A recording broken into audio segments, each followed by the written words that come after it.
प्रयास किया तो पता चलेगा कि हमारा हेलीकॉप्टर को ये लोग अपने कब्जे में कर लेगा, हमारे पायलटों का लाइसेंस रद्द कर देगा, ताकि हम आगे किसी भी तरीके का और भी एक भी कदम नहीं बढ़ा पाए, ना लोगों तक पहुंच पाए। आज मैं बहुत दुखी हूँ, बहुत निराश हूँ कि आज मैं सिसे आप सभा में नहीं पहुंच पा रहा हूँ। इसलिए आप सभी माँ बहनों से, किसान भाइयों से हाथ जोड़कर प्रार्थना कर रहा हूँ, अनुरोध कर रहा हूँ कि ऐसे फिरकाप्रस्त लोगों को हम मुंह तोड़ जवाब दें।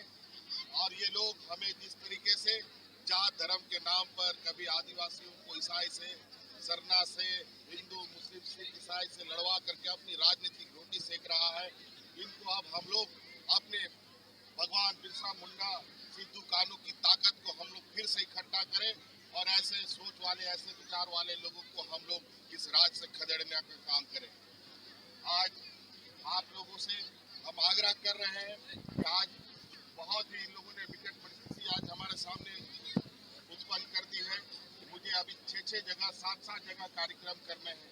मुझे नहीं लग पा रहा है कि ये लोग मुझे एक भी कार्यक्रम करने देंगे। मैं तो कभी 2 जगह इन लोगों ने मुझे खड़ा कर दिया और मैं अभी भी एक जगह यहाँ तमाड़ के नवाडी गांव में आम सभा करके यहाँ पर 1-1.5 घंटा से हेलीकॉप्टर में बैठा हूँ, लेकिन नहीं निकल पा रहा हूँ। आप इस वजह से साथियों अब मजबूत होइए।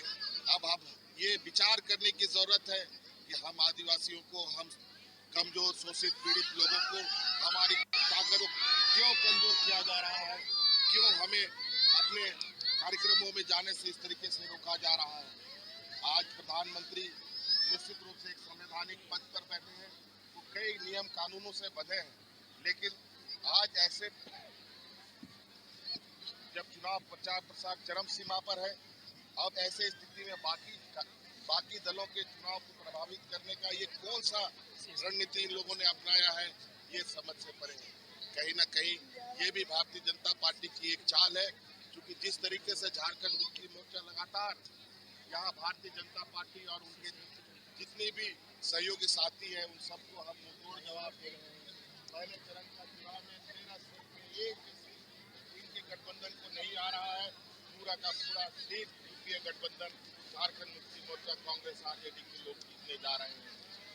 आज इसीलिए इनको डर हो गया है, किसी तरीके से हम इनको रोकें और आज उसमें इनका ये पहला प्रहार आज हमें उड़ने नहीं दिया जा रहा है। इसलिए साथी आप लोगों से फिर यहाँ माँ बहन, यहाँ हम लोग का बूढ़ा बुजुर्ग मानकी मुंडा जितने भी परगने लोग हैं, आप लोगों से निवेदन है कि ये संदेश गांव-गांव तक पहुंचाइए कि हम लोगों को किस तरीके से रोकने का प्रयास ये भाजपा कर रही है, किस तरीके से अपने सरकारी तंत्रों का दुरुपयोग कर रही है, किस तरीके से अपने पावर का दुरुपयोग कर रही है। आज इसी के खिलाफ हमारे भगवान बिरसा मुंडा ने अपनी आवाज बुलंद की, आदरणीय दिसुमगुरु शिबू सोरेन जी ने आवाज बुलंद की। आज हम लोगों को एकजुट होकर इन ताकतों को रोकना होगा और इनसे हमें इस राजनीतिक लड़ाई में जीतना होगा। इसलिए आप लोगों से हम यही विनम्र निवेदन करेंगे कि आप सब लोग, जो हमारे दूसरे चरण का चुनाव 7 तारीख को संपन्न होना है, वहाँ पर हमारे तीर धनुष छाप और हमारे यूपीए गठबंधन को मजबूत बनाने का काम करें, ताकि ऐसे ताकतों को हम रोक सके और इस राज्य में अमन चैन शांति हम लोग कायम कर सके।